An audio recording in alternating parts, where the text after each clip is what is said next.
आता बघूया टॉप 9 मोठ्या बातम्या। नरेंद्र मोदींनी तिसऱ्यांदा घेतली पंतप्रधान पदाची शपथ। राष्ट्रपती मुर्मूंनी दिली मोदींना पंतप्रधान पदाची शपथ।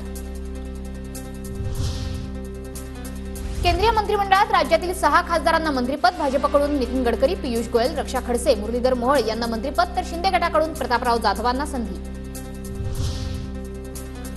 मोदींच्या मंत्रिमंडळात शिंदे गटाला कॅबिनेट नाही तर राज्य मंत्रिपद। प्रतापराव जाधवांनी घेतली स्वतंत्र कार्यभार, राज्य मंत्रिपदाची शपथ। अजित पवार गटाला राज्य मंत्रिपदाची ऑफर होती, पुढच्या वेळेस दिल्यास कॅबिनेटच द्या, दादा गटाची मागणी। देवेंद्र फडणवीसांची माहिती। मोदींच्या सरकारमध्ये अजितदादांच्या गटाला एकही मंत्रिपद नाही, कॅबिनेट मंत्रिपद मिळावं याकरता आम्ही थांबायला तयार। अजित पवारांची प्रतिक्रिया।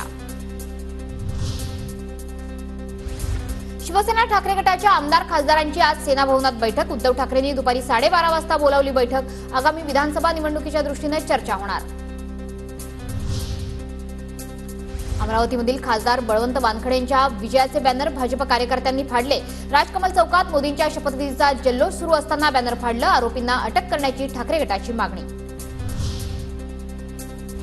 पंढरपूरच्या विठ्ठल रुक्मिणी मंदिराला पावसामुळे गळती। विठ्ठल मंदिरातील 150 कोटीच्या विकास कामांवर प्रश्नचिन्ह। पावसाचं पाणी मंदिरात गळत असल्यानं भाविकांमधून नाराजी।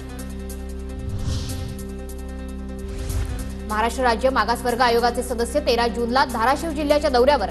1 जून 2023 ते 31 मे 2024 या कालावधीत वितरित केलेल्या जात प्रमाणपत्र आणि जात वैधता प्रमाणपत्रांचा आढावा घेणार।